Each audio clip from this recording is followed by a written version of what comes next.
Dust blew across the high plains like a ghost nobody wanted to name.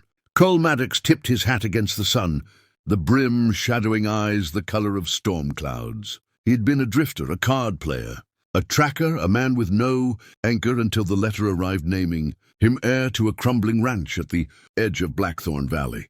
He thought it was just another piece of land. He didn't know it came with blood-old promises, and a law older than the courthouse itself. He was riding fence that afternoon when he heard the first scream. Not the kind of scream a coyote makes, but a human cry, sharp enough to freeze his blood. He spurred his horse down the slope.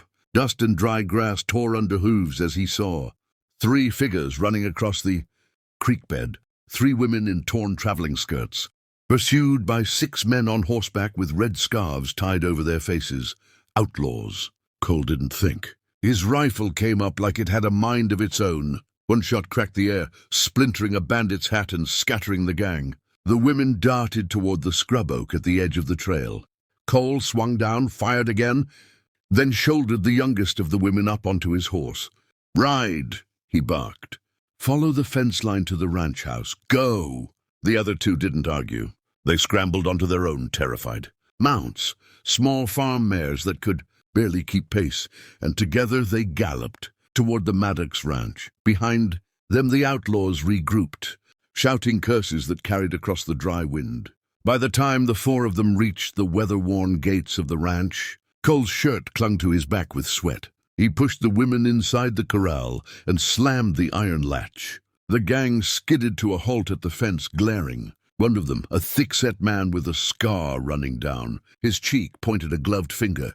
"This ain't over, Maddox," he roared. "You're meddling in business you don't understand." Cole raised the rifle, eyes cold. "Try me." The men spat in the dust, turned their horses, and disappeared into the canyon beyond the valley. Only when the sound of hooves faded did Cole turn to the women. The eldest, tall and flame-haired, squared her shoulders. "You saved our lives." "I'm Rhea Blackthorn." Her voice carried the same strength as the canyon winds. She gestured to the soft-spoken middle sister. "This is Lily." Lily gave a small nod, clutching a satchel of herbs to her chest. The youngest, eyes bright with mischief even through her fear, stepped forward. "And I'm Sable." Cole tipped his hat. "Cole Maddox. My ranch is yours till you're safe." They exchanged glances, fear, relief, and something else he couldn't name. Rhea stepped closer. "Mr. Maddox, you've done more than you know. By saving us, you've invoked an old pact." Cole frowned. "What pact?" Lily spoke softly. "Our family made a covenant with the original owners of this land.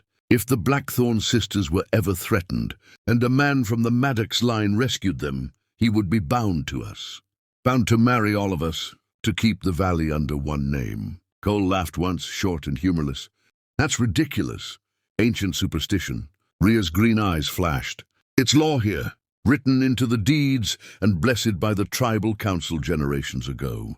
Without that union, our family loses the right to the water and grazing. The outlaws know it.